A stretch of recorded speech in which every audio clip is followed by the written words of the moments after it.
किसी घने वन में एक बहुत बड़ा शेर रहता था।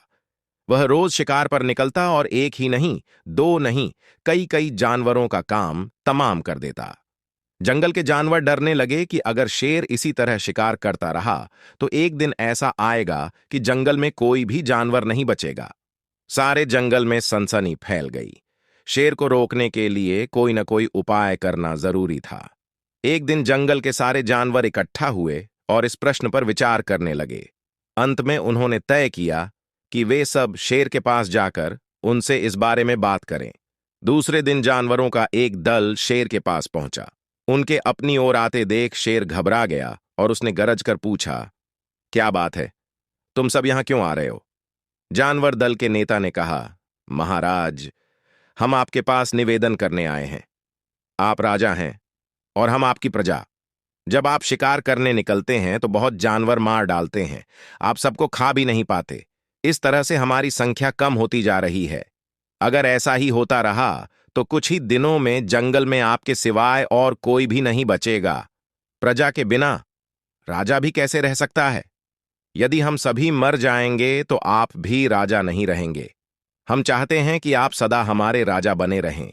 आपसे हमारी विनती है कि आप अपने घर पर ही रहा करें। हर रोज स्वयं आपके खाने के लिए एक जानवर भेज दिया करेंगे। इस तरह से राजा और प्रजा दोनों ही चैन से रह सकेंगे। शेर को लगा कि जानवरों की बात में सच्चाई है। उसने पल भर सोचा, फिर बोला, अच्छी बात है, मैं तुम्हारे सुझाव को मान लेता हूं। लेकिन याद रखना, अगर किसी भी दिन तुमने मेरे खाने के लिए पूरा भोजन नहीं भेजा तो मैं जितने जानवर चाहूंगा मार डालूंगा। जानवरों के पास तो और कोई चारा नहीं। इसलिए उन्होंने शेर की शर्त मान ली और अपने अपने घर चले गए। उस दिन से हर रोज शेर के खाने के लिए एक जानवर भेजा जाने लगा। इसके लिए जंगल में रहने वाले सब जानवरों में से एक एक जानवर बारी बारी से चुना जाता था। कुछ दिन बाद खरगोशों की बारी भी आ गई। शेर के भोजन के लिए एक नन्हे से खरगोश को चुना गया। वह खरगोश जितना छोटा था उतना ही चतुर भी था। उसने सोचा, बेकार में शेर के हाथों मरना मूर्खता है। अपनी जान बचाने का कोई न कोई उपाय अवश्य करना चाहिए और हो सके तो कोई ऐसी तरकीब ढूंढनी चाहिए जिसे सभी को इस मुसीबत से सदा के लिए छुटकारा मिल जाए। आखिर उसने एक तरकीब सोच ही निकाली। खरगोश धीरे धीरे आराम से शेर के घर की ओर चल पड़ा। जब वह शेर के पास पहुंचा तो बहुत देर हो चुकी थी। भूख के मारे शेर का बुरा हाल हो रहा था। जब उसने सिर्फ एक छोटे से खरगोश को अपनी ओर आते देखा तो गुस्से से बौखला उठा और गरज कर बोला, किसने तुम्हें भेजा है? एक तो पिद्दी जैसे हो, दूसरे इतनी देर से आ रहे हो। जिन बेवकूफों ने तुम्हें भेजा है मैं उन सबको ठीक करूंगा। एक एक का काम तमाम न किया तो मेरा नाम भी शेर नहीं।